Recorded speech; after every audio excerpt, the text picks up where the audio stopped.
and welcome to Generation Logistics Season 3. I'm your host, Ed, and this season we are going to be myth busting. In this episode, we're going to be looking at the myth that working in transport means just being a driver. Now, I'm joined by the wonderful Karen, Gemma, and Ellie. Thank you ever so much, guys, for joining me. It's great to have you here. Let's start off. Just can you tell me who you are and what your day-to-day role looks like? Karen, can we start with you? Hi. My name's Karen. My day-to-day role is I'm a HGV instructor. So I train colleagues from ASDA because that's where I work. I train them to become HGV drivers and get them through their test and out on the road and into new Awesome. positions as drivers. That was quite stressful. Yes, definitely. It has moments where I think, oh my God, what am I doing? But it's very rewarding to Yeah. actually go along on that journey with people and upskill them. Oh, I love that. Gemma. Yes, hi, I'm Gemma. I work for Maersk as the head of operations for the UK and Ireland. So very varied from intermodal transportation through to continuous improvements and customs. So there's a little bit of everything in my week. Love that. And Ellie. So, hi, I'm Ellie. I'm a placement student with Wincanton, and my role is project management. But I've only really just started, so it's more learning about transport in general and the logistics industry. Well, it's great to have the three of you with us today. Now, there's a perception that working in transport means being behind the wheel, and I might be being naive here, but that it's perhaps just a male-dominated industry as well. Now, looking at the three of you, that's obviously not true. Ellie, can I get your views on this? I'd say that I definitely had the same perception before walking in. I did a tour of the office and I was like, oh my gosh, there are other women here. I'm not going to be alone. But I think that it goes back to the times of where, if you're in a family, the traditional, the men drove and the women doesn't. But actually, there's so many roles now where women do get involved and everything is changing for the better in that sense. And diversity is something that I feel personally, especially at Wincanton, has been very heavily pushed Mm. because through the years, there's maybe not been throughout the industry that same equal level of gender, of disability, of people of different races. Like, just there's not been the same inclusivity, where now I think there's been a really major push on it, and it's just for the best. And that's wonderful as well. If you do want to hear more about male-dominated industry and the myth around that, you can check out our other episodes about that logistics is just for men. Gemma, I would just like to come to you about this because you're holding a senior position here. And do you see that there is a change in diversity within the industry? Absolutely. There's a significant shift, and there are still areas of improvement that we need to see, and you will still see parts of organisations or types of roles that veer in one direction or another. But in terms of the diversity, again, comes back to the diversity of role that we've got behind just being a driver. And then you will absolutely see that diversity broadening completely when you step into some of those spaces, 100%. Okay, this might be me being naive here, but do I have to have a driving license to work in transport? Karen, can you help me out? No, not necessarily. You don't need a driving license to work in transport. Obviously, if you're going to be a driver, that's what you need. But there are so many different roles, from planning to just being admin clerks or operational staff, compliance. A lot of that is just data and working with a computer and different systems. So it's not fundamental that you need a driver's license. You just need to get your head around some of the driving rules and regulations, but you don't necessarily need an actual driving license. That's really good to know. Gemma, would you agree? 100% I would agree. I actually have one of my supervisors in the planning department does not have a driving license. So his day job is making sure that the planning of the trucks that are moving, and he does that every day of the week, and he doesn't have a driving license. So he's been exceptionally successful in an arena where we would probably usually correlate a license with a role, but it's completely different. Yeah, that's really good to know, particularly if there are people out there who perhaps can't obtain a driving license. That doesn't stop them from getting involved in the transport sector. Why do you think people often associate working in transport with being a driver? Gemma, can I start with you? Yeah, sure. I think there's a couple of things. One of the most obvious ones being if you put that question into Google, what does working in transport look like? You get as the first hit of answers things from bus drivers to truck drivers, but it does hone in on that driving piece. So I can completely understand the initial expectation that that's where it sits. And again, when you look, I guess, outside of people in the industry, if you mention the word transport, you instinctively go to planes, trucks, and automobiles. It's exactly where the mind goes to instinctively. So I'm sure it takes, I guess, people that have worked in the industries to challenge some of that and then explain what else sits around it. Yeah, I never actually thought about that. So even from a young age, we're taught the vehicles and transport, and there's a driver, and that's what it is. Yeah, I'd never really thought about that. Karen, do you have any thoughts on this? No, I totally agree. That is the main thing. I think that it's just about educating people, obviously in this type of environment as well, that there's a lot more that goes on behind the scenes. It's only a very small part of what goes on in the overall transport kind of sector. So, yeah, it's just about getting that information out to people of what those different areas are. So, what are some of the key non-driving elements of transport sector that people might not be aware of? Ellie, you're quite new into this. Do you have a view on this? So I'd say that when I started, I was with the view that it is just drivers, and then there'll be one or two of us behind the scenes just sit there. All right, yeah, you're going here. And there is an aspect of that, telling them where to go. But the way I look at it is a driver's told where to go, what time to go, and everything to do. You need someone to sort out the rest of it. There needs to be a fleet person to sort out the vehicles. There needs to be operations managers to sort out what's going where. There needs to be planning to plan the journeys. And there needs to be like different levels of people to manage different things and also to train them, to manage the finances, to manage the HR side of things. Like there's all those different parts that make up the whole Transport transport. sector. I love that. Yes, I never would have thought of actually, it's almost like a business within a business, isn't it? And Karen, you obviously work within the training sector. Can you give us an overview into that and what sort of extra roles are available there? Yeah, so obviously drivers always need training, whether they're newbies that need training up to actually drive the kit. But when you onboard people into the business, you have to train them up specifically on company policies, rules, regs, all of those things. Make sure they're up to standard, and then they have ongoing training, assessments.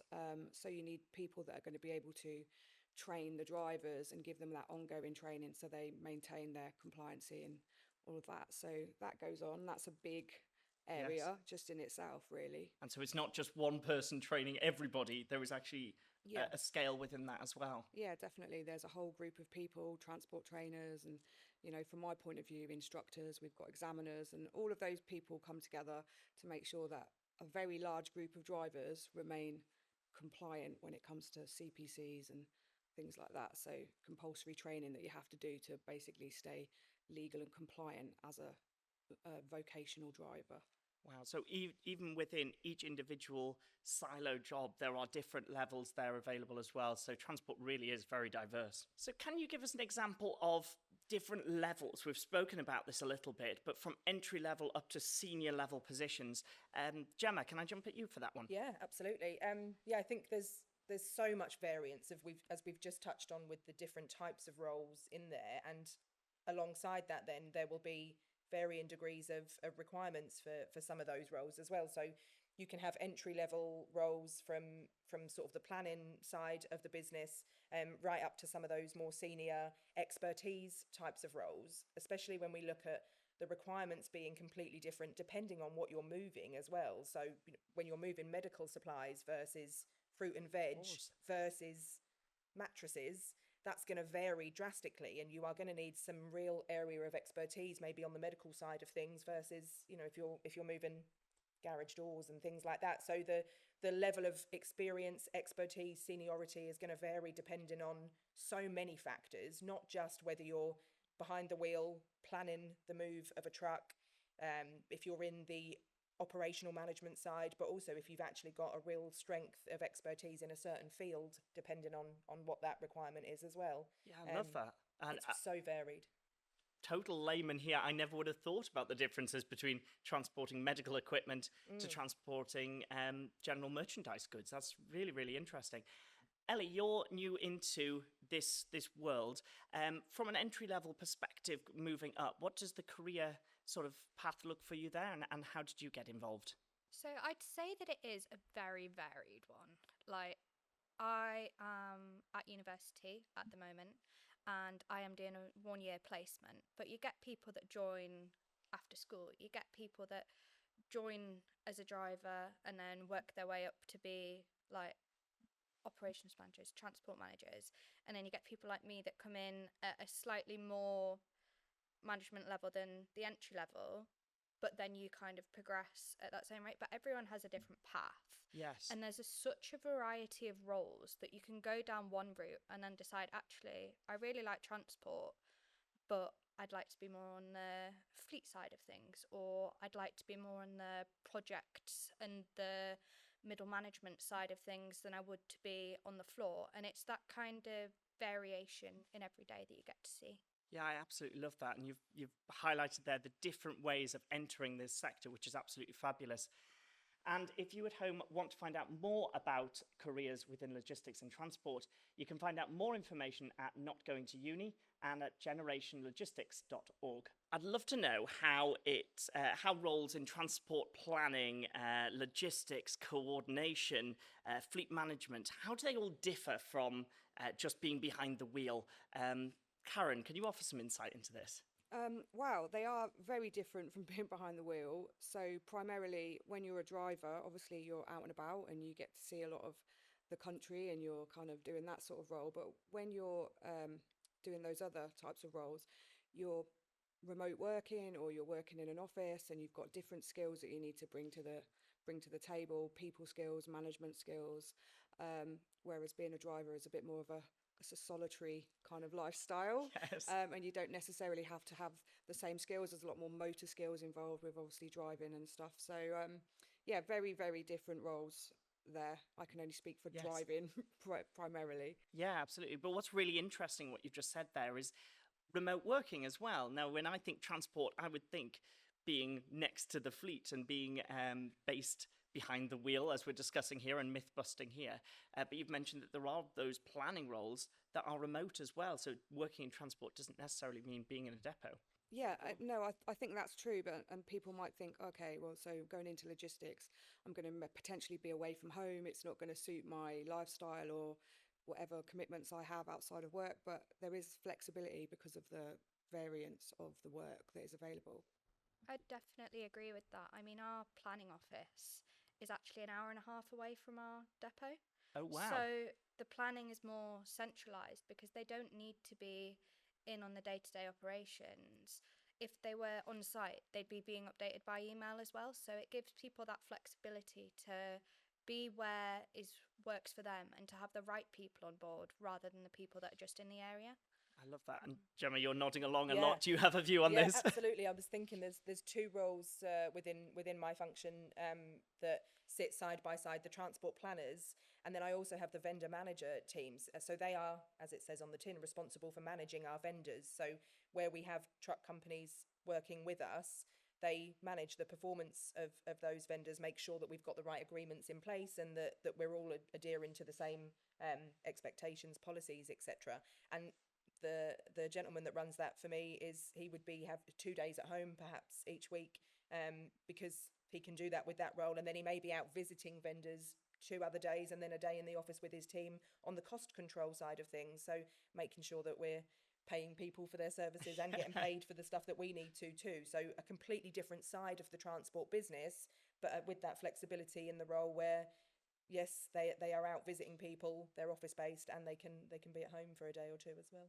That's so interesting to hear, and great for anybody who's interested in this sector. But as you mentioned, Karen may have different commitments and wants to be in this sector, but looking at different ways of flexible working. Okay, one to everyone. Can you share how to build a successful career within transport?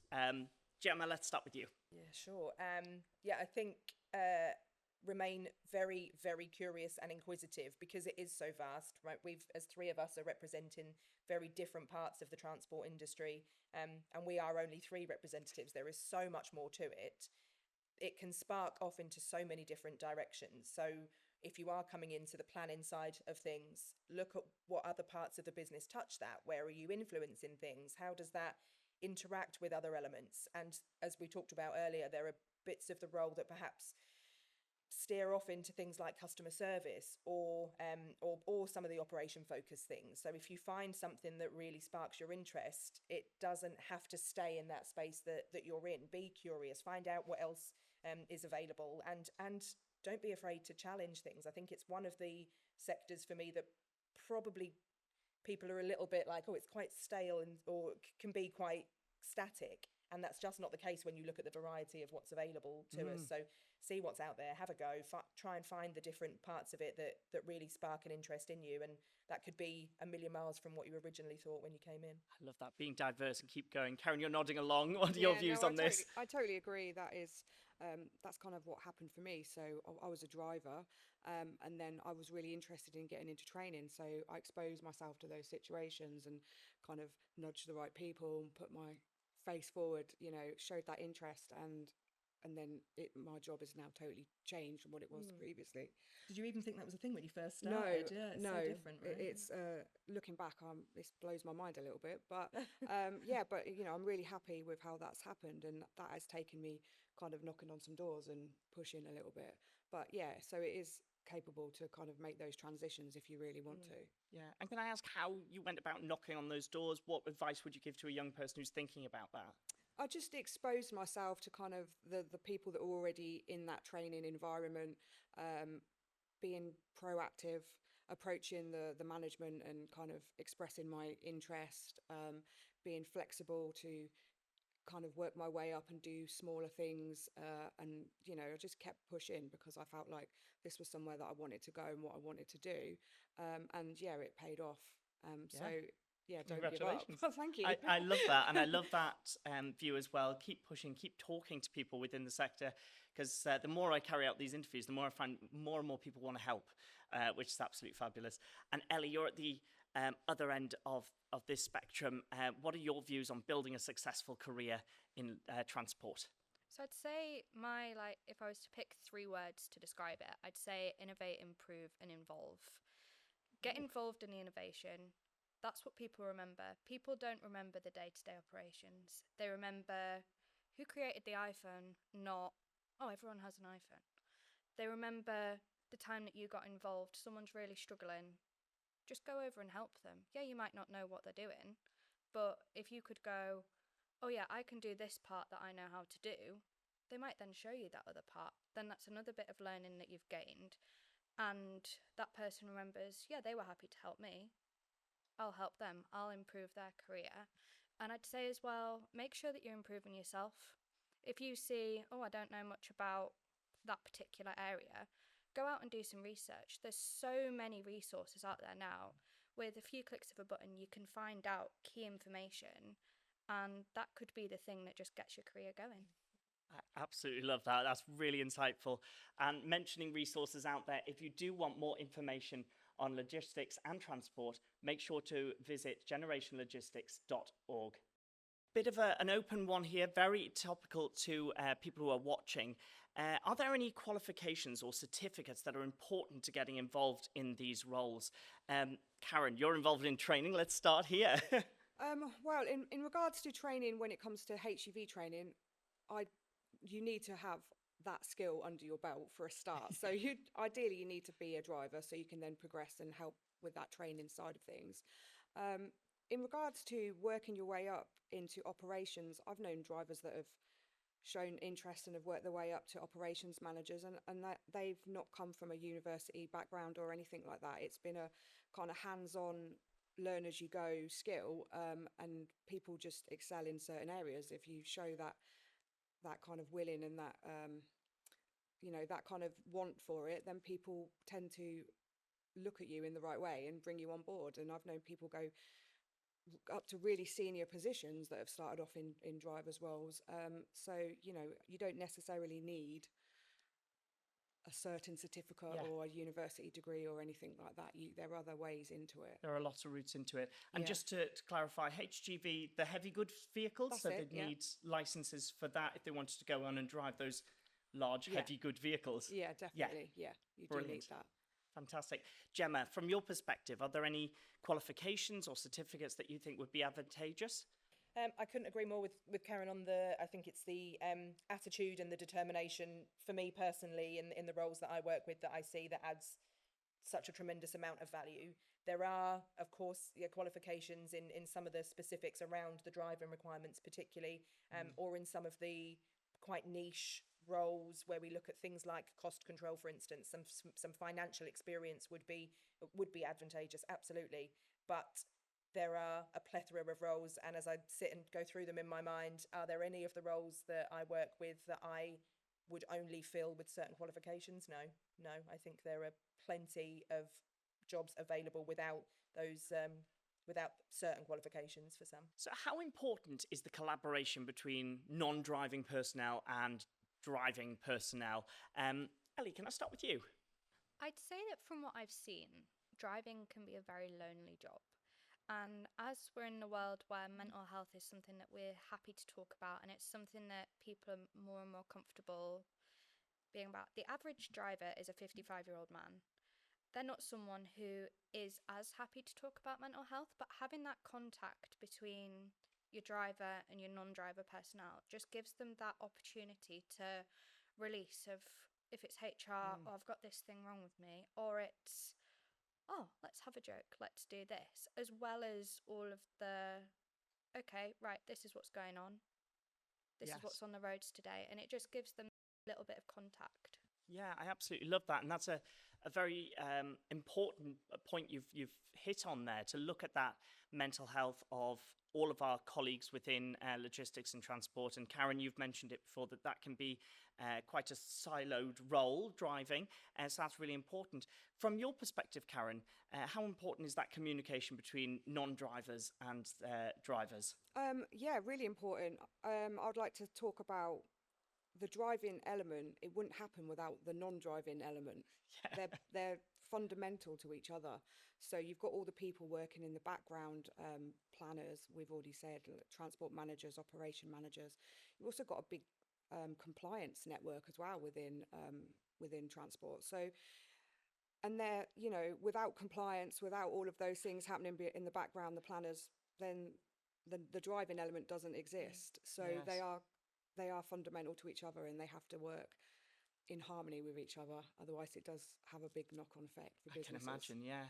And just so that I fully understand, the compliance area, that would mean that if you weren't compliant, the drivers literally couldn't be on the road? Yeah, so compliance is massive within transport. So you've got not just drivers' hours, rules and regulations to keep actual drivers safe, legal and all of those things, but you've got the compliance of the business, so making sure that all the fleet is up to date and all the services are carried out, and just managing all of that on its own is two separate departments, fleet and compliance, and they're huge, but fundamental to what logistics does overall. Yeah, amazing. And Gemma, you manage a huge sector here, and how important is it for you to communicate between drivers and non-drivers? I couldn't agree with Karen's comments more. It's so important that the last piece doesn't happen without those other elements coming together. And in fact, it starts even further back than that, that some of the teams that are involved in these roles are devising the services that we're going to offer, therefore, and then we execute those in the operational space. So, there's that piece before anyone even plans a job or sets foot behind a wheel, then somebody is actually devising what's that going to look like, and what are we offering to our customers that service needs to deliver. And again, that's an exceptionally different skill set, but it does mean you have to have people with experience in the planning side to help you build the right solutions, and then that then goes through to the drivers to deliver that solution as well. So it's absolutely critical that communication flow goes the whole way through the business, not just from planner to driver as well. It's quite extensive. Yeah, so managing that must be a bit of a minefield in itself, but I'm assuming there's communication coming back from the drivers as well. All the time. Yeah. Brilliant. Okay, looking forward a bit, Are there clear pathways for promotion and success within the transport sector, whether that's going into analytics or project management? Karen, you've been a clear advocate of this. Can I ask you that first? I think from my point of view, from the point of view of a driver, I wouldn't say there's necessarily clear pathways, not always. Mm, A lot of drivers, they just want to be drivers and they don't have that want or need or desire to kind of progress past that. But there isn't really clear pathways. I'd say that if you do want something, you have got to kind of push for it a little bit, right. depending on what sort of business that you're in. Um, so yeah, that's Yeah, no, all that I makes would sense. say. And actually, for a lot of times, I'm still a big kid at heart. Being a driver, being in a big lorry is actually quite exciting. And there's loads of different opportunities here, but that might be the really exciting piece for people. And if they wanted to become a driver, what's sort of the pathway for that? Is it just to apply directly, or do they have to go out and do something else? Well, there's quite a lot that goes on before you even get in a vehicle and have a go. Um, the the laws have been altered recently, so you can actually go from a car license now straight up to an Arctic. There Wow. used to be a kind of an intermediate step, but now that's not there. So, but you have to do a lot of revision and theory tests, and you have to do a medical, a lot of case studies and stuff in the background, and then obviously you have to get into a truck and demonstrate that you can drive it, maneuver it, all of those things. So there is actually quite a lot that goes into becoming a driver of a HGV nowadays. Yeah, that's really exciting. And Gemma, from your perspective, what would a career path look like? How would somebody go through those steps that you've gone through? I think it's about sometimes finding that niche within the sector that you're interested in. So, for instance, if you come into the transport planning space and then find that actually it's the customer interaction that you thrive on, then of course that can transition a slightly different trajectory for looking at the customer service space, and you will find yourself veering off into different directions there. Or it may be actually that you like working with the equipment, and actually it's looking at how the trucks work, or how the containers work in my space, for Mm, instance. So it depends really, I guess, where you find your sort of favourite parts of the transport parts of the role. But I would agree that it is about absolutely finding those opportunities and not being afraid to reach for them. And I would always advocate somebody going outside of their comfort zone to try the next bit of it. How do I fit into that? Does that work for me? Do I like it? Do I like the project management side of things? Or actually, yes. I gave it a go. It wasn't really what floated my boat. So I'm going to try and have a look at the planning side of things again. I said it in one of my first answers as well, that stay curious and inquisitive, because it's so vast. There are Mm, so many opportunities. And if it is people management that you're into, it doesn't necessarily have to then stay in planning only. You can do people management within project management, or within continuous improvement, or within product development. There's so many opportunities. yeah, Find what you enjoy and where you can take that to its next level. I love that. And Ellie, can I ask you the same thing? You're coming in this a different angle. What would you suggest to people, and what does career path look like for you? So I'd say that I think clear, no. Individual, yes. Each person will have, like you say, their own interests and what they're good at. Personally, I love the project side of things. Mm, That's my niche. But as part of our grad program, each person has to complete at least one project. So it's also about finding a company and a place that gives you those opportunities to do this, because you wouldn't know if you like projects until you've had a go at it. yeah, It's something that's a very large niche. I'd say that there's so many things that as a young person you think, why don't you just let me do that? yes, And it sounds stupid because you've come from that school and learning environment where everyone wants to throw things at you. You get forced to listen to that person in a lecture, or we've got a guest assembly coming in. You come into the workplace and there's so much that's confidential. It's interesting. getting into that space where people are like, yeah, although this is customer info, we're happy to share that with you because you're learning, you're part of our company, and that person is going to lift you up rather than put you in that box and say, actually, you're a team manager, you need to stay in that box, do your role. It's, why don't you work with us? And that. I love that. Yeah, it's really interesting to hear, and obviously for people out there to go and show interest and get involved in other areas of the business seems to be a common theme from everybody here.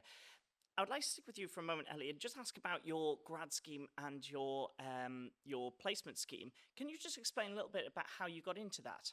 So I was at university and I was really conflicted because I love the idea of going abroad. I've always loved it, but I knew that my heart lay in getting some work and seeing the real world. I feel like when you're young, it's always, why don't you go traveling? Why don't you do this? But there's never that push to do what you want to do. And for me, that was work. And I wanted to see what the working world was like. So I was really interested in logistics because I wanted to get into an industry that's never going to go away. If you want to be in Australia, they have logistics in Australia. If you want to be in France, there's logistics in France. But there's a lot of industries that are very country specific. There's different regulations and things like that. So I applied to Wincanton because it had a really good program that focused on your individual needs and pushing you while also welcoming you into the business. I love that. And of course, as we talk throughout this series, logistics isn't going away and it is at the core of so many businesses. So there are so many opportunities there. That's fabulous. Thank you. Okay, let's talk a little about benefits. What opportunities and benefits are available to people who want to get involved within transport and logistics or being on the road itself? Gemma, can I start with you? I think it's extensive. Genuinely, I think the opportunities that it can present, and touching on some of the stuff that Ellie referenced in her how she'd got into the grad scheme side of things, and some of the opportunities that that's going to present. My own experience, I've managed to travel with my role in transport and operations quite extensively, sort of worldwide as well, which has been a fantastic opportunity, and was some of the things that I really wanted to do with the role and personally. So it sort of ticked a load of boxes for me. So the opportunities can be endless, again, depending on your own situation and where you're able to place yourself. And benefit-wise, I guess that ranges from, you can gain some very strong qualifications in some of the specific areas, if that's the avenue that you would like to go down. If you're on the academic side or qualification side, then there's those routes. There are the opportunities to look at the breadth of availability and variety that we've talked about, all of us, at one point or another today, around if you want to venture off into some of the other areas of businesses in logistics outside of transport as well. This could be a great starting point for some of those. And then there is some of the obvious ones, I guess. When you're on the road, you get to see the wonderful country around you as well, and see a load of different places, and work with so many different people and different roles, responsibilities, trades, all sorts. I think it's endless. Fabulous. Thank you. And Karen, you've been on both sides of this. You've been on the road, and so you'll have had that fabulous experience of seeing so much.